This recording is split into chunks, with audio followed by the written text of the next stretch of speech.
Coming up on episode 225 of Verse, Chorus, Verse. It's the preseason, ladies and gentlemen. Let's get to it. How exciting.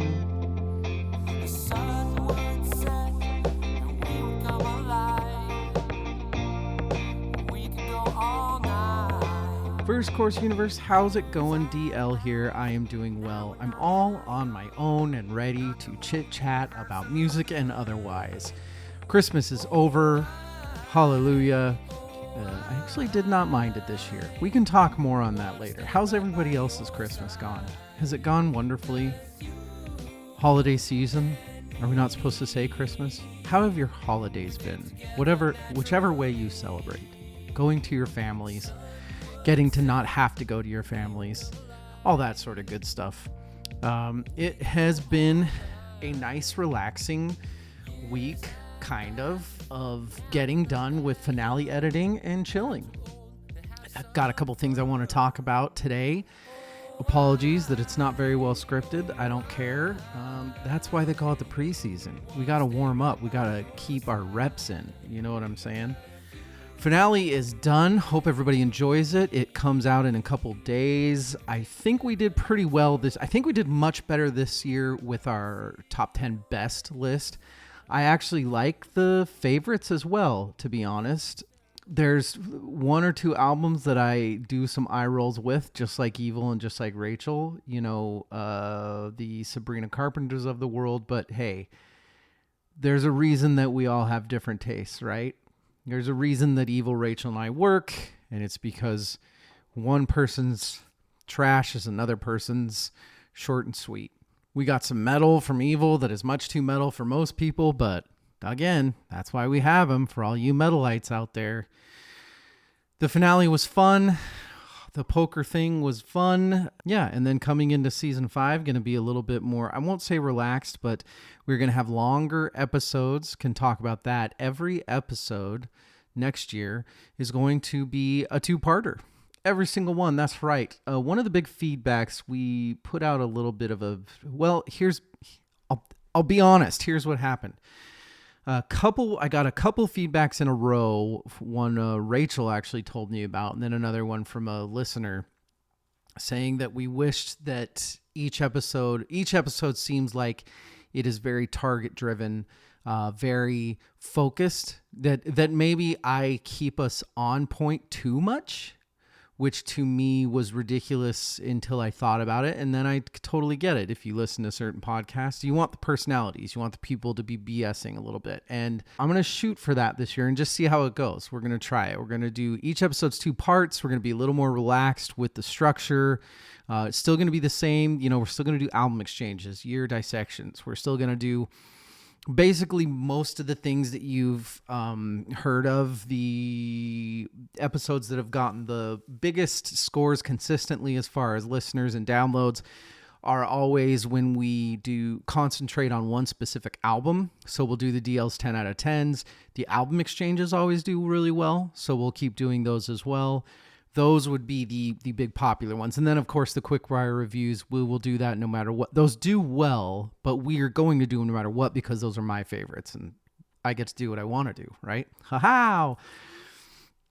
I think Svend and I are going to do some stuff more on indie artists this year. More on that later. I don't know. I need to talk to Svend. I haven't talked to Svend about that. Who knows if he's coming on or not? Whoever knows with that guy. But anyway, the feedback, which is usually positive, was I want to just get to know you guys more, do a little more bullshitting. That's what we're going to do. More time to talk ridiculousness and nothingness alike. What am I talking to you about today? Well, I don't have much. I tried to keep it a little bit winging it, but I want to talk about one of the albums that has been being played a lot in the holiday seasons in my household is the new Zach Bryan, because it is a easy listen. I really, really like it. Amanda loves it. Caroline, the whole thing, it is an easy, put it on, everybody's going to enjoy it type of album. I also kind of did keep up with the whole Zach Bryan shit that's been going on, so I am going to talk about that a little bit. Yes, it is another separating the art from the artist conversation, which what we have learned having a music podcast is that is something that you're going to have to do quite often. And although the answer we've already come up with is basically you kind of have to separate the art from the artist, or else you will never be able to talk about anyone, because artists are all terrible people. We're still going to talk about this, if not to inform you, to talk ourselves through it, much like therapy. I am my own psychiatrist, which is why I am so insane. I'm going to talk a little bit about Christmas music, what I was listening to during the whole Christmas time. And then one of the things that I want to talk about as well is I want to talk about the industry's predominant album of the year lists. Let's talk about, what Pitchfork, Rolling Stone, Needle Drop, what everybody said were the best albums of the year, and see what we think. Might even throw in one or two of your lists from Instagram, see what I think about your lists. So that's what we're doing today. Before we get into that, we have to get into the most important part of the day. It is coming up in season 5. It always will be. It is, what are we drinking?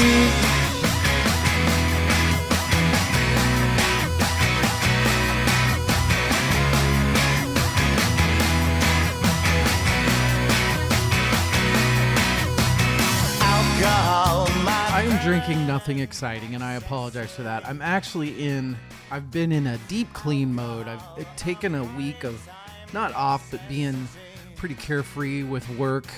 In sales, you're either panicking, scrounging to get whatever numbers you can at the very end of the year, or you've hit and your company's happy and you're basically just trying to stop people from working as much as they can until January 1st to count towards the other year's numbers. And we were lucky enough this year to be at the latter, so be at the first, not the latter. Man, I don't know why that saying confuses me, but it really does every single time. Anywho, I digress. Basically, I'm trying to keep my team and I and everybody in the office to not really do much work until January 1st. So I've been home a lot more than usual. Also have not been traveling at all. It's been nice. I've been home since a few days before Christmas and am not going anywhere until January 16th. So a lot of time at home. But while I've been cleaning, doing great with that, I have not been big into the drinks. So there's that. I haven't really been drinking too much soda.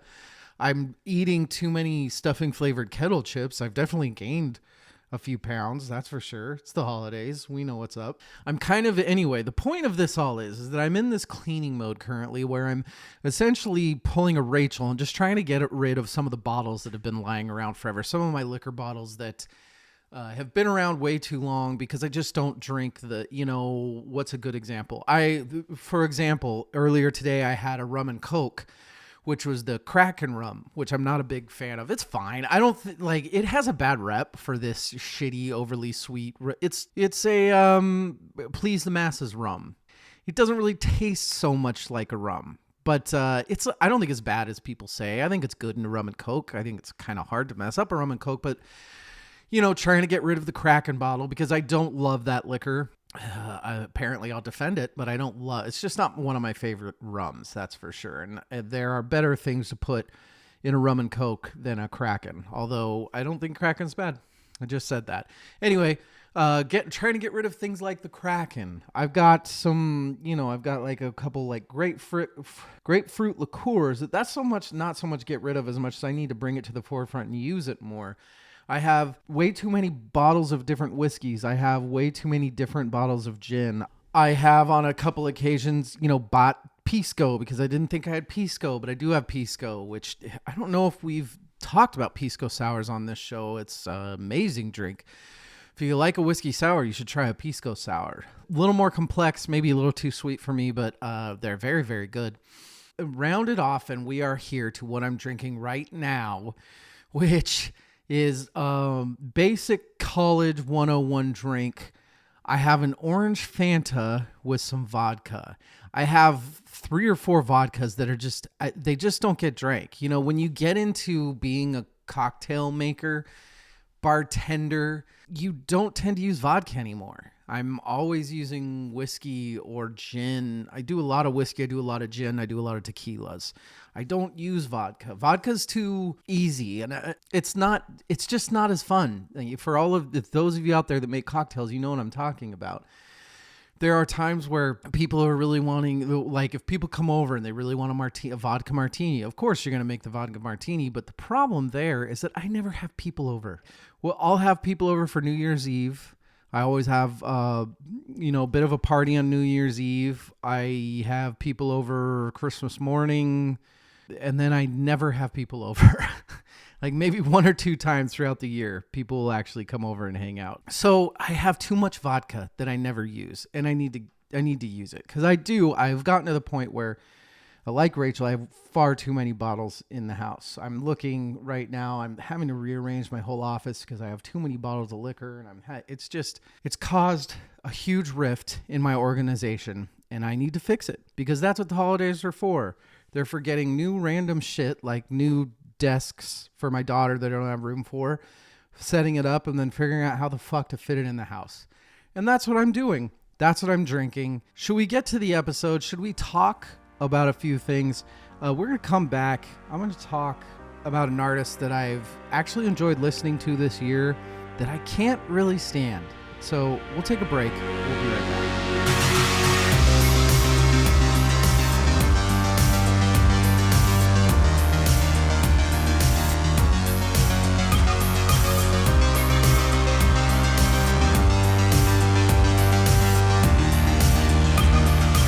We are back.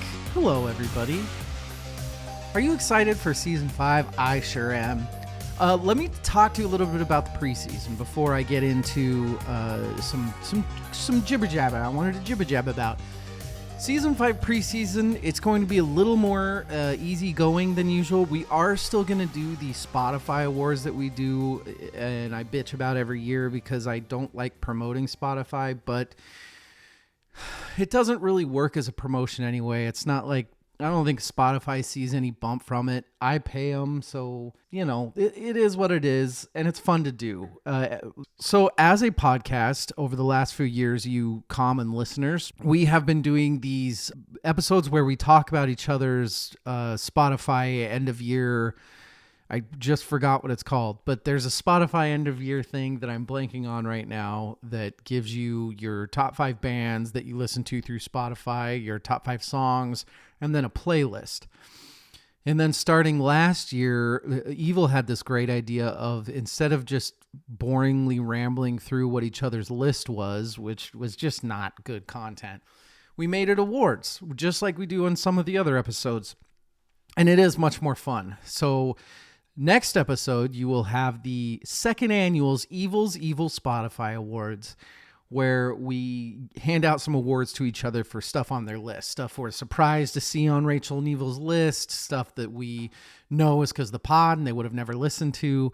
Some stuff like that. And you can also find out what's Wrapped. That's what it's called, our Spotify. You can find out what's on my Spotify Wrapped.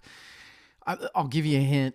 If you listen to season 4, that's what's on my Wrapped. I honestly don't, proudly, I do not listen to that much Spotify at home.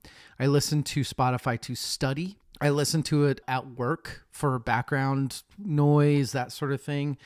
I do listen to it for certain playlist, if I am having people over for an evening or 4th of July, I'll just put on a big, huge playlist, stuff like that. When I'm at home, I'm listening to vinyl. I listen to more vinyl this year probably than ever. I definitely bought too much vinyl. Speaks to, there are a lot of good albums this year. I bought a lot of 2024 albums. I have a good feeling about it. That's going to be fun. Anyway, next episode, that's what we're doing. The Evil Wrapped, Spotify, bleep blop. Evil, both because Evil's in it and because Spotify is, as they say, evil. The episode after that, guess what? It's Rachel, it's Evil, and it's DL, and we're doing jack shit. We are just saying hi.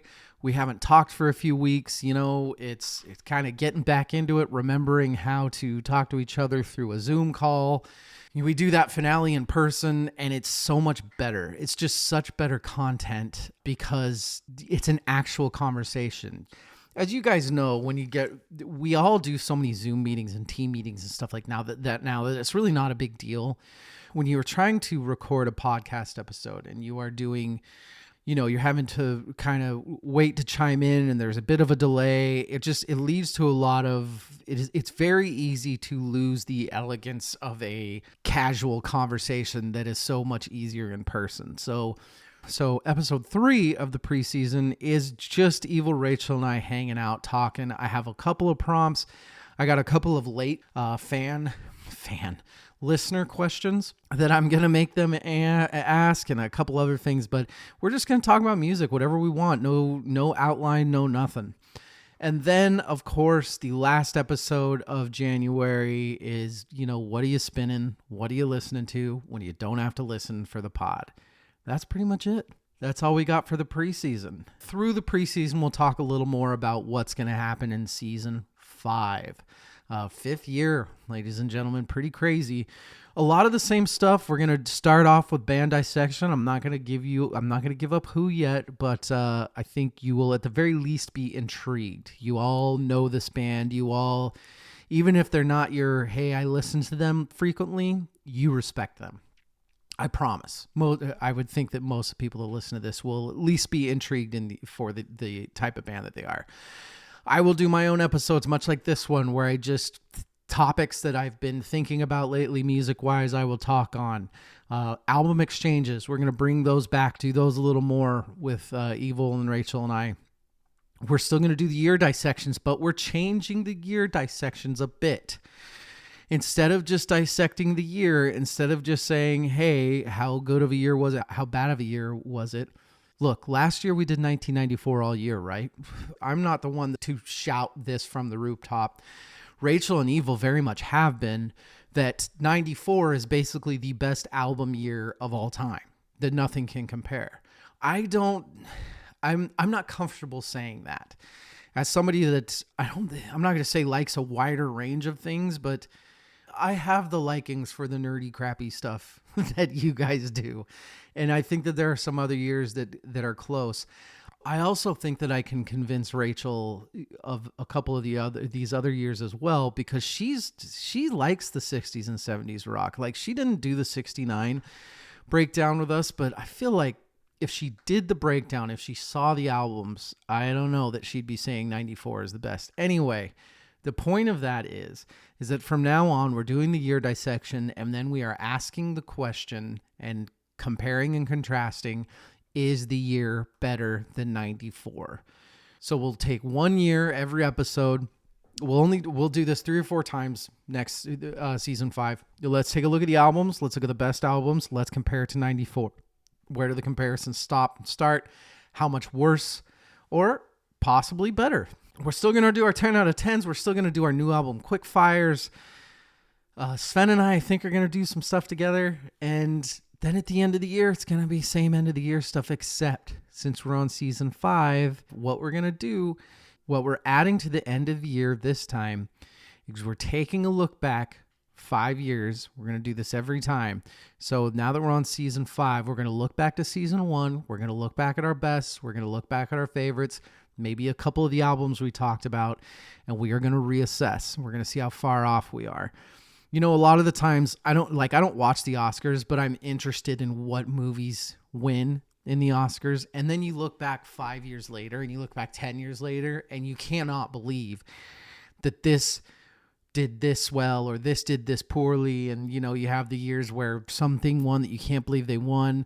And then you have that movie that you can't believe didn't end up doing better than the other. You know what I'm talking. Well, we're going to do that. In season 5, we're going to take a look back at ourselves. So every 5 years and every 10 years, assuming that we last 10 years, which would be insane, but hey, we've lasted 5, which is equally insane. That's season 5 for you. Should we get into what I want to talk about? It's going to be fun. We're going to do a lot more bullshitting this year, and I think that's a good thing. Let's get into a topic that I want to talk about. It will lead to another topic that we've talked about 100 times. What I've found is that in music, you can't get away from it, especially now that everything's out there for all to see. I want to do a little bit of a conversation on Zach Bryan. I first listened to the Great American Bar Scene on the 4th of July, actually. I have a very, very good friend named Denise who I work with, who's not just like, we half worked together for a long time. We were in the same industry and ended up working a lot of the same things together. But I was actually lucky enough to hire her last year. And so we've gotten to hang out a lot more. Anyway, she's been one of my greatest friends of the last 6-7 years, however long it's been. God, it's been a long time.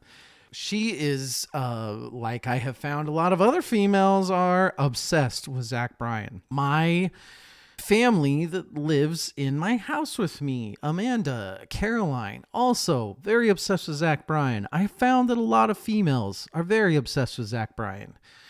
I'm interested to see what the fallout will be a year, 2 years, 3 years removed from what's going on this year with him. Now, starting with the Great American Bar Scene, you know what? I'll even go back farther. His album last year or 2 years ago, whatever it was, the Zach Bryan, the self-titled that everybody lost their shit over. It was a good album. It really was. I didn't think it was an amazing album. I thought it was poignant. I definitely saw the appeal. I definitely saw where people would really be into him. I get it. I absolutely do. There's a calmness there. There's a genuine earnestness that comes out in his music. You know, it doesn't sound like a guy trying to be fucking country. It sounds like a country guy. You know, it doesn't sound like a guy that's trying really hard to sound like he grew up in Oklahoma, like 95% of pop country, overcompensating with their big shiny belts and their bullshit twang, which is very unrealistic, singing about their fucking dog. Zach Bryan, there was a very earnest songwriting ability there. It was vulnerable, and it was at the same time very genuine. Easy type of music to like. When I heard Great American Bar Scene, there was a lot of, when I first heard it, it was every single song sounds exactly the same syndrome. But after a couple listens, first off, I felt very differently about the opening poem in this album than I did in the last one. The last one, it sounded it was a little bit somebody aiming above their writing skill ability. This one just flowed. This one, the what is it? I hope to see clear skies and drink a beer with the guys. And, you know, the cheesiness is actually really great in the opening of the Great American Bar Scene. And I like the songwriting a lot more in this one. I think it's fantastic. You know, one of Rachel's songs of the year was 28. Her and I both had Zach Bryan songs as our songs of the year. Hers 28, which is a great song. I guess maybe I'll talk about it more on the Spotify thing, but when she gave that as her favorite, I have gone back and I have listened to it, and it's such a good song. It's fantastic.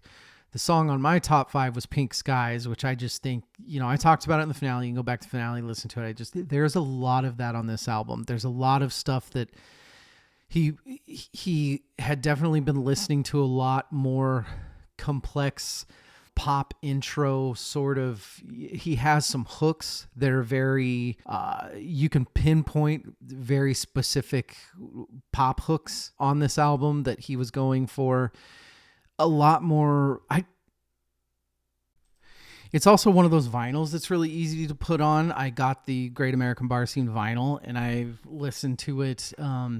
It came late. It was delayed in manufacturing for whatever reason, but I've already listened to it. I've already spun it probably at least 3 times with the family, and it's just, you know, there are those vinyls that you put on and the whole family just like, man, you can tell that the vibe is good.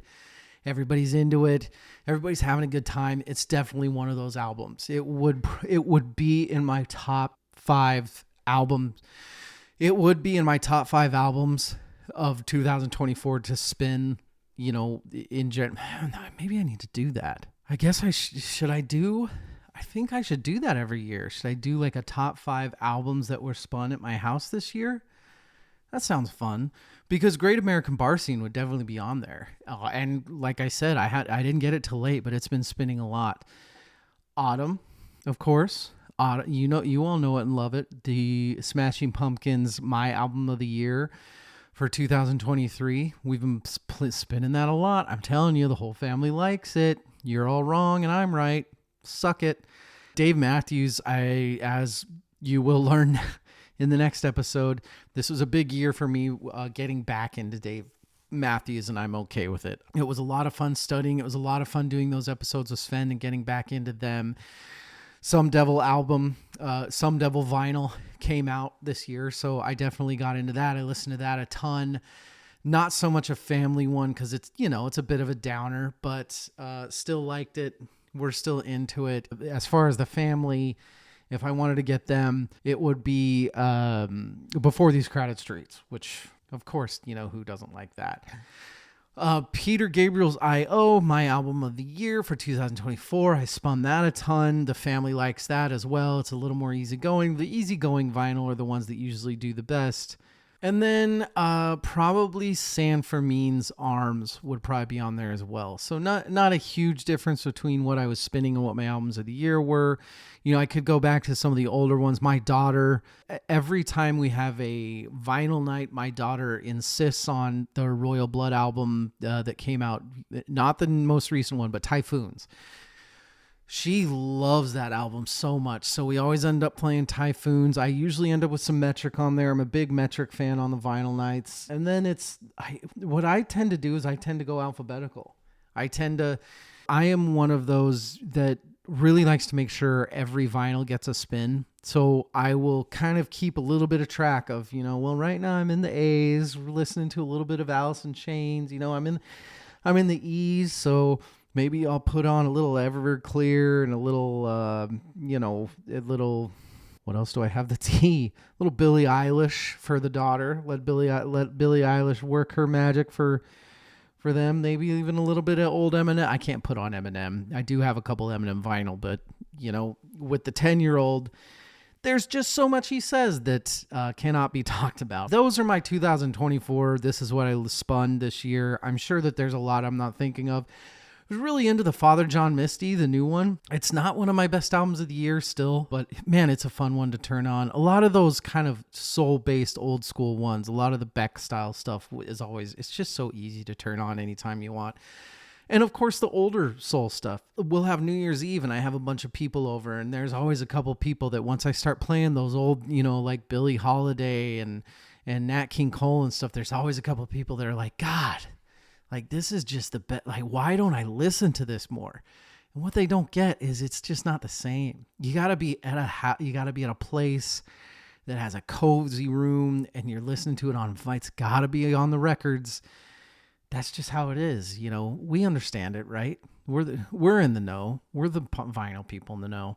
Should we actually talk Zach Bryan? Speaking of the Great American Bar Scene, just a small tangent, that's okay. The Great American Bar Scene, as I said, it did grow on me quite a bit. So much so that I'm actually surprised it was in my albums of the year. At the very beginning of the year, Gary Clark Jr. and Zach Bryan's were my certainties. Like, I was pretty sure Peter Gabriel was going to be on there, but I also thought that Peter Gabriel, I might outgrow it. It might be one of those that after I listened to it 6 months down the line, it's like, it was one of those things. I was just too into the lore of it. No, that just grew and grew and grew on me. Gary Clark Jr., JPEG Raw, a little bit of the opposite. JPEG Raw, the more I listened to it, the less I would turn it on. And for those of you that love Gary Clark Jr., which I do, I absolutely love him. There's so much that I realized that on that album, I kind of want to skip. I want my old bluesy sounding, amazing guitarist. And a lot of it is a lot more R&B-ish, digitized. I'm not complaining. I think it's a fantastic album. It was our best album of the year. And yes, that's a cumulative. And yes, it was Evil's favorite album of the year. But when we did the vote, it was my number one best album of the year. JPEG Raw, I did vote it as the best album of the year. So it's not like I have anything against it. It just wasn't the vibe that I was wanting from Gary Clark Jr. There are a couple songs on it that are amazing, but it just wasn't there. And with Zach Bryan, I kind of outgrew that one too. which is a little surprising because now that I'm listening to the vinyl a little more since it came out so late, I'm super into it. And what I've realized is that I think I just really fucking can't stand Zach Bryan right now. Now, I've had this conversation on the pod with Rachel and Evil. I've had the conversation with a lot of you listeners who whether we've emailed or DM'd or whatever about it.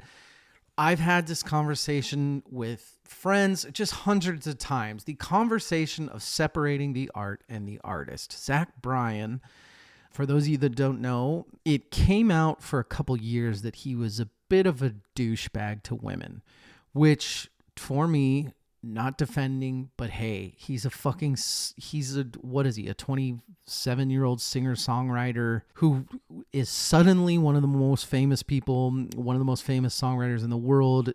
Did we not think that he was going to be a complete piece of shit? Did we not? King Joffrey is King Joffrey for a reason, right? It's just what happens. You become a piece of shit. Well, that's all fine and good, and I really wasn't thinking much of it. As I said, if you are a music fan, all of our idols is a bad word, but all of the people that we look up to musically, when you learn anything about their personal life, they're all fucking pieces of shit. Well, what's hard is when you are faced with it directly, which is something that nowadays happens more and more, right? Thanks to social media, everybody feels that they have to talk about every sentence of their life, a tweet, things like that, which is kind of their own fault. Honest, thanks to social media, it does give certain people a venue to talk about certain things. You find a lot more info out there, whether it be, fake news or not fake news. You definitely can get the info. Up to you to figure out if it's true or not, which nowadays I don't even know how you do that. And this is a prime example, not of what is true and not true, and I'll explain what's going on. So Zach Bryan was dating a woman that worked for Barstool. So here's the thing. I've always been a bit of a Barstool guy. I really, really like Dave Portnoy. I know that he's kind of one of those annoying New York, I am rich and I kind of flaunt it, but he's a really, really good dude in a lot of the things he does. I really love what he did with the pizza reviews during COVID, where all these pizza places, they would have gone under if it wasn't for his reviews. His reviews brought a ton of people, and we're talking like hour-long waits just because he was doing these reviews. In fact, I think the last one I watched of his was right before Christmas or something like that, and it was some small pizza joint in Pennsylvania or Pittsburgh or one of those kind of a area, maybe not so much known for pizza, but that's his thing, is you can, if you're in a big city, you can find good pizza. You just gotta hunt it down. Anyway, he goes to this place. He loves it. The owner's amazing. And he just ends up he basically finds out that the place is about to shut down. He asks him how much he thinks he needs to stay open for a year, get his liquor license back, which they had trouble getting for some reason, blah, blah, blah, blah, blah. He ends up just giving him $60,000. He goes in there to do a pizza review. He ends up just giving him $60,000. How do you not like stuff like that? The other thing that I really liked that Dave Portnoy did was Dave Portnoy was part of the whole GameStop short thing. I shouldn't say he was part of it, but when Robinhood, so if you haven't seen the movie Dumb Money, I think it's called Dumb Money, fantastic movie. It does a really good job of explaining what happened with the GameStop short, where essentially all of these massive billionaire hedge funds, not all of them, I think there were like 3 hedge funds, maybe even just one, that was shorting GameStop, meaning that it's like being at the craps table and you're betting on the craps bets. You're betting for the person to lose. That's what you're betting on. You're betting on the company to go under, and once it does, you make a bunch of money. You profit off of firings and things like that. It's just another shitty way that billionaires found to make even more billions off of the backs of fucking poor people. It's really ridiculous. Anyway, this Reddit stock guy, who I think he just worked for some firm in Boston or something like that, he had a YouTube and a Reddit community, and one of the things that he started doing was he started investing in GameStop. He thought that it was undervalued. I think there was also a part of it that he was trying to get a bit of a community together to invest, put a bunch of money into the stock ends up rising insane amounts. Like this, you think this stupid little Reddit community, well, as we know, coming into our second term with President Trump, these stupid little Reddit communities that are calling each other words that I can't say on here, or I shouldn't say at least, these little communities, these stupid little dumb money idiots, they're actually powerful, and there's a shit ton of them, and they all start investing. The stocks rise. These hedge funds lose billions of dollars like a day. It was a really, really cool story that, of course, they end up getting bailed out and stuff like that. You know how all those sort of stories end, but still, it was very cool. One of the ways that all of these small-time investors were able to invest, these little Reddit people that have no money, we're talking like teachers and nurses and things like that. They were investing through an app called Robinhood. Robinhood being a place where an app where you could invest, quote unquote, free. It wasn't free. I think they took a percentage off the back end. I don't know where they took a percentage off, but they did take a percentage, a very, very small percentage. I don't even think it had become an IPO yet. I don't even think that they were public while the GameStop thing was going down. They were actually beholden to one of the massive hedge funds that was losing their ass in this GameStop thing. All of these people are putting stock, are buying GameStop stock on Robinhood, right? And before it's even become public. Suddenly, and like I said, these hedge funds are losing billions of dollars a day. It's insane. Well, suddenly one day, Robinhood freezes buying on GameStop, which is completely illegal, something that you absolutely can't do. Another thing that magically happened, I'm getting too far into the story, I'm sorry for that, but I forgot who the name of the owner of the hedge fund was, but he had direct contact with Robinhood. It was very obvious that they had told Robinhood that we are going to shut you down if you do not freeze buying for GameStop. When that happened, when Robinhood did that, Dave Portnoy had I think it was co-owned. I think it was two owners, but one of the Robinhood co-owners was the kind of the face, the talker.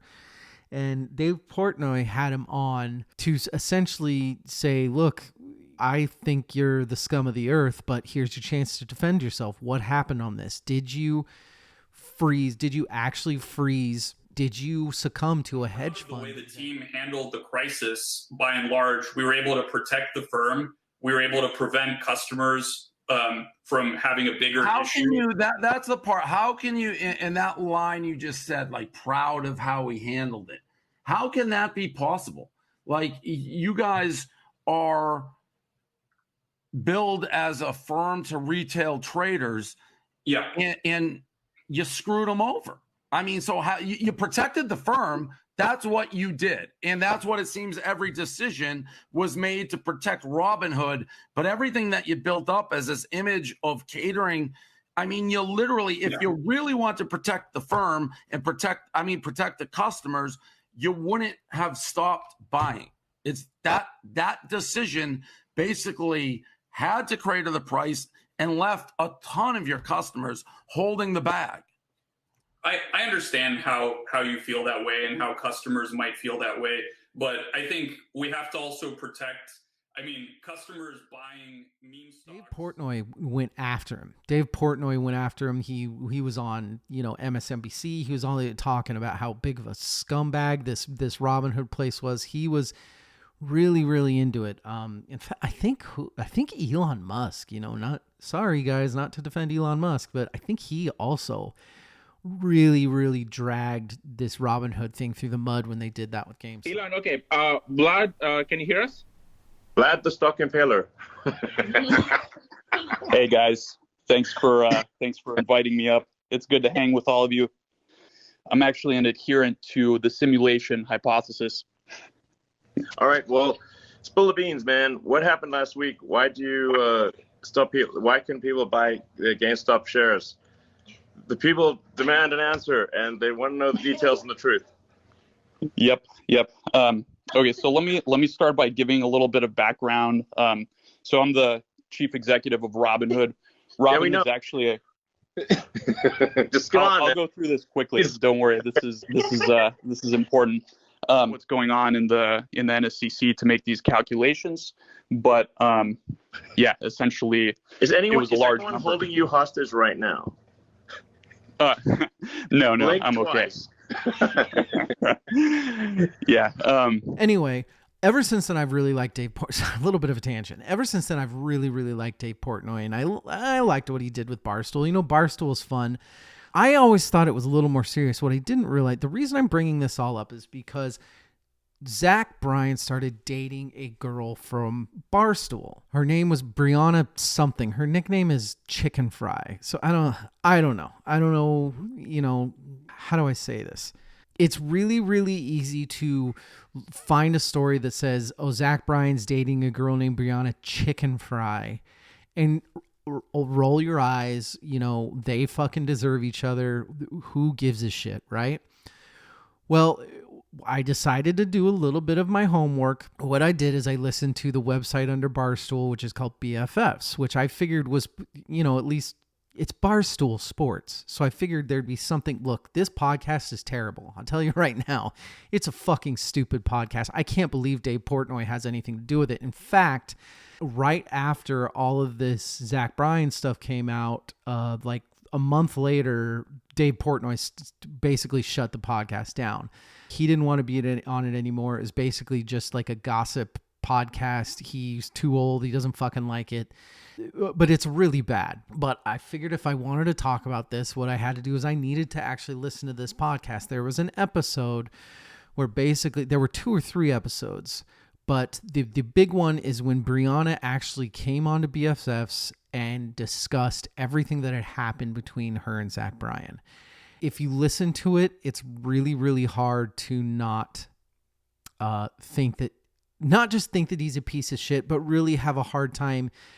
I honestly think that's when his album dropped out of my top 5. And I don't know if it's wrong. I don't know if it's right. I'm sure eventually it's probably going to fade away. Here's the thing about all this Zach Bryan shit.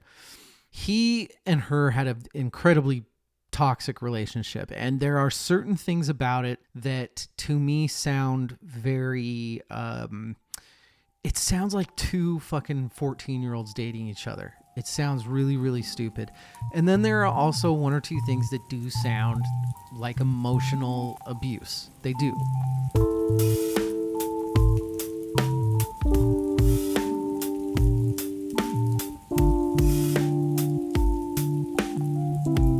There are specific stories that stand out, you know, more than others that traverse from that just bad relationship in general, very, very immature relationship, to getting a little more toxic. Stuff like she was supposed to celebrate her 30th birthday or something like that, and to, you know, be the awesome boyfriend, he got her like this big, huge place at an oceanfront and had all her friends go there. But it was also that, you know, that passive aggressive thing that people that you've been with in the past have, where they do something nice for you, but they don't let you forget that they're doing something nice, or they make you feel guilty for having to do something nice. You know, him being the, I can't believe that I'm going to take off tour to, you know, do your birthday sort of talk instead of making it about them sort of thing. Not even speaking to when they are at the actual party and he gets really drunk really early. So she goes to bed because she doesn't want to deal with it. She wakes up to all of her friends crying because he has gone on this big diatribe about how he's doing something with his life and they're all fucking losers that are never gonna amount to anything. To wit, at that point, obviously all of her friends fucking hated him. That's to me, that's a very telling sign when not just like all of her hangout friends, but her work friends, everybody fucking hated this guy that met him, which is pretty telling. What else borders on the line of, you know, inappropriate to the point of abuse? Oh, songs. So she would sing songs as one does. You know, you're in your house, you're cleaning, you're getting stuff together, you're having fun, you're having a drink, whatever. You start singing to yourself in your head, right? Well, he got mad at her, sounds like more than one occasion, because she would be singing another guy's music. She would be singing a song she heard on the radio, and it'd be from another singer or country singer or a Morgan Wallen type or something, and he would flip out and, don't sing another man's song in my house. That's fucking psychotic behavior. That's hilariously psychotic. And again, I'm going to keep saying it, but it really sounds like dating a 13-year-old. What else? Did not want her to have a career. Got really, really pissed off when she went on tour for her podcast. Actually tried to get her to quit Barstool. Tried to get her, basically offered to pay her double just to quit her job and follow him around. Again, something that I think some people would not see as abusive or anything like that. But as an older, wiser, and to me, probably healthier person, if you are wanting that sort of thing from a significant other, if you are wanting them not to be an independently successful person, there's something horribly wrong there with you as a person. That's generally accepted knowledge, right? But I know couples that feel the same way. I know couples that they love that jealousy and they love not being able to not be around each other. And I'm close with couples like that, and I don't get it at all. And I don't think it's healthy, but to each their own. And of course, one of the biggest red flags for men and women alike, his treatment of Peaches. Peaches, of course, being Dave Portnoy's extremely lovable dog. Everybody loves Peaches. Look her up. Everybody loves her. They all got invited to one of Zach Bryan's concerts while they were dating. And of course, Dave asked if he could bring Peaches. Yes, of course, backstage, go hang out. Yeah, let the dog is so chill, hang out. Well, Dave Portnoy had to go meet people or something like that. When he came back, they were keeping Peaches in another room because Zach Bryan didn't want him in the backstage room. To me, that's all you need to know about him. That is all you need to know about Zach Bryan. The biggest tell out of this whole thing for me is the fact that Zach Bryan and Zach Bryan's team offered $12 million to her if she signed an NDA. Now, a couple ways to look at this. Number one, sure, he's one of the biggest things in the world right now. What he doesn't need is a bunch of talk railroading what he's got going with him, his team, his employees, his sponsors, all this stuff. Yes. But you do not offer a $12 million NDA to somebody unless there's something bad out there.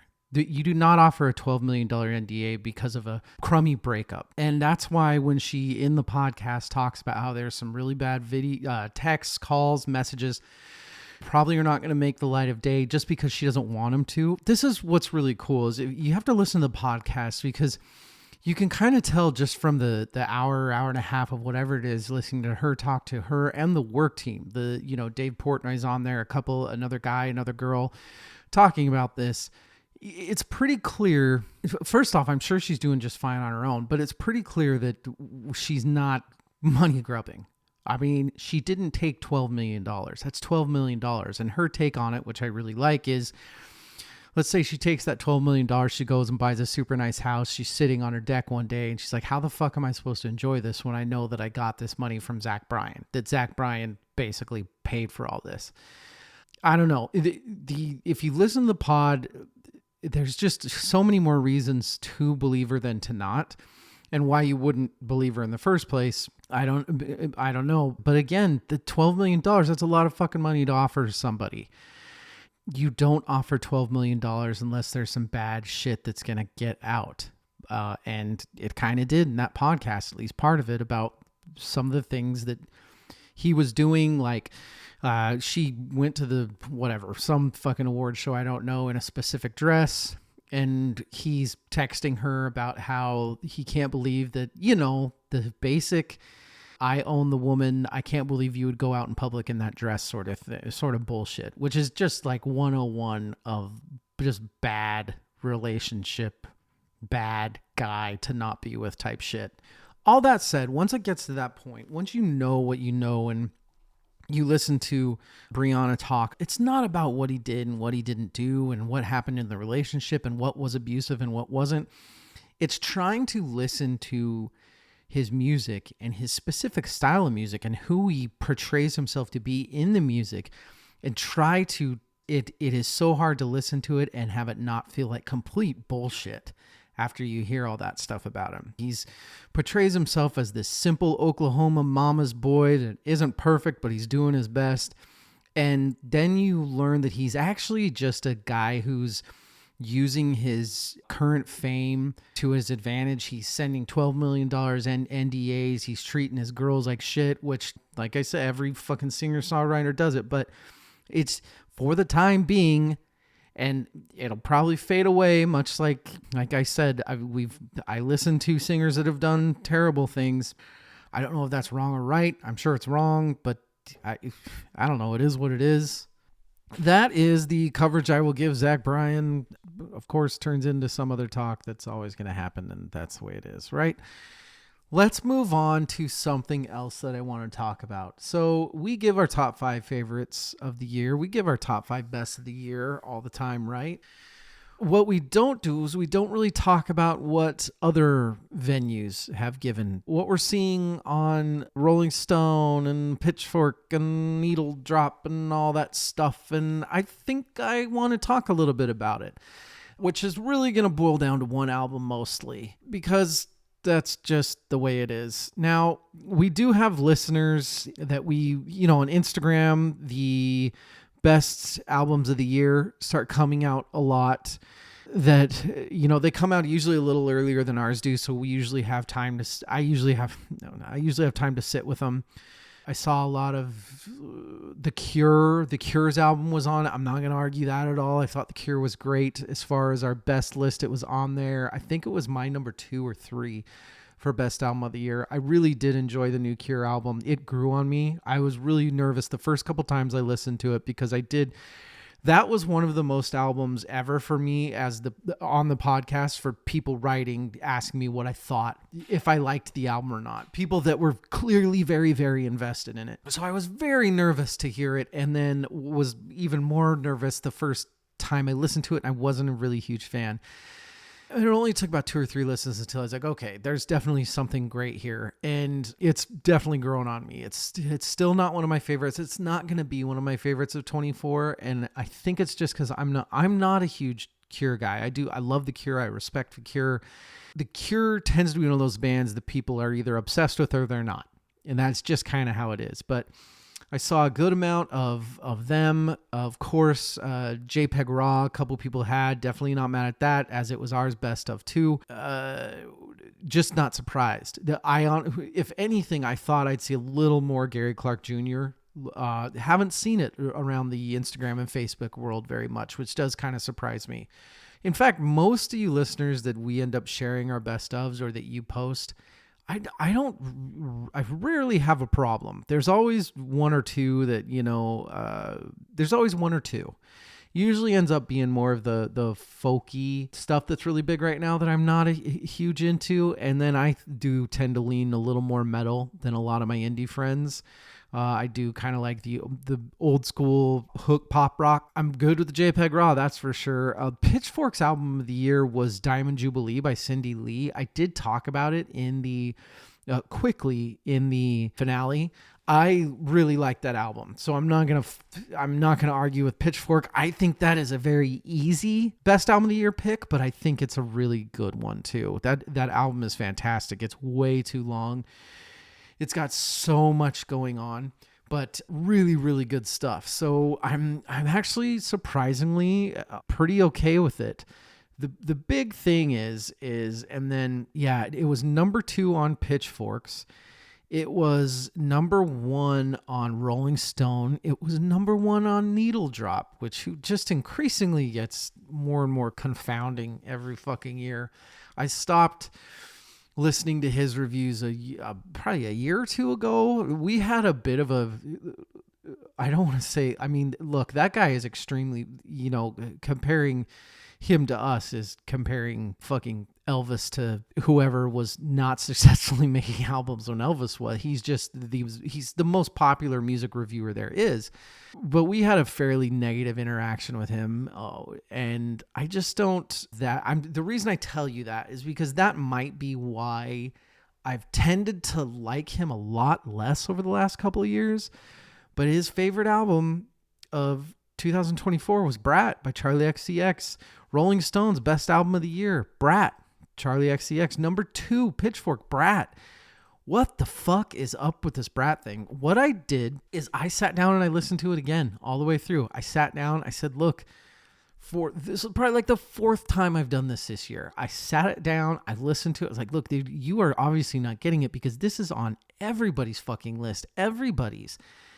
It's not just that it's not a great album. I'm fine with that. I rarely understand what everybody else loves. I mean, clearly, Taylor Swift is the biggest thing in the world right now. I don't fucking get why.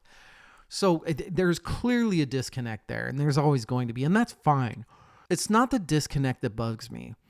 It's listening to Brat and just searching for what is unique or different. Or the biggest problem for me is that every song on Brat not only has already been done, but it's been done a lot of times very specifically. It was done 9 million times in the early 2000s. That's the biggest thing about Brat is these Brat pop songs, it's treated like this crazy new, unique, like, holy shit, she did it. She cracked the code.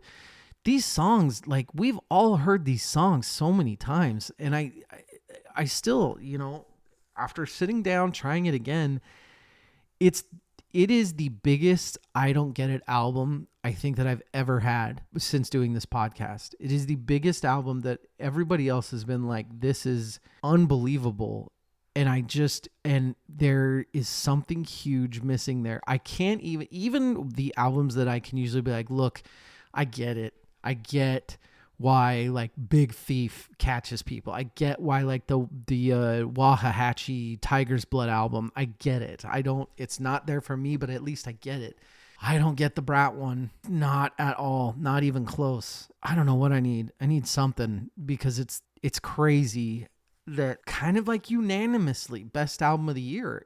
If it wasn't for Chapel Roan, it wouldn't even been, I guess there was Sabrina Carpenter too. That's a whole other conversation that I don't have to have because I think I've pissed Rachel off to the point that she won't even talk to me anymore, which that was going to happen at some point in time. We'll see. We're actually recording together tomorrow. We'll see how that goes. I think she's still mad at me from the finale, but Sabrina Carpenter deserves to be made fun of, right? That's kind of where we're at. So anyway, the moral of the story is that I looked at all the big top lists, which was pretty easy because it was all Brat was basically it, with the exception of, some like 1 or 2 Sabrina Carpenters. I did, 1 or 2 Gary Clark Jr.'s, some Jack White's. The Jack White new album was on a couple people's, not mad at that, and The Cure, which I can take all those. I'm good with all that.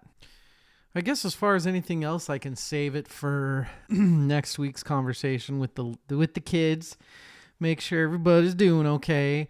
Done with the Christmas music for this year. I do get a little more into Christmas and the Christmas music every year that I'm alive. I'm probably just becoming a softie now that I'm older and family means a little more every year and got the kids around and it's fun. I mean, that kind of feeds into the art versus artist too. I listen to plenty of Ron Spector during Christmas. And we all know what he did. But yeah, Christmas music, my opinion on it hasn't changed. I listen to it much less than probably most people, but man, for that week, that Christmas week, I get heavy into it. I play all the albums. I do have plenty of Christmas albums, all that stuff. In Svend's honor, I don't listen to much Michael Bublé. I actually really don't like Michael Bublé either, so we're okay there. And that's pretty much it. Stay tuned. We got a lot of great stuff coming this year. A lot more singular album talks, a lot more 10 out of 10, more album exchanges. Simplify. Every episode's a 2-parter. What's not to love? Verse.com, at Verse Chorus Verse Pod. Hope you guys enjoyed all of season 4. Look forward to season 5. And cheers to you all. We love you. Good night and good luck.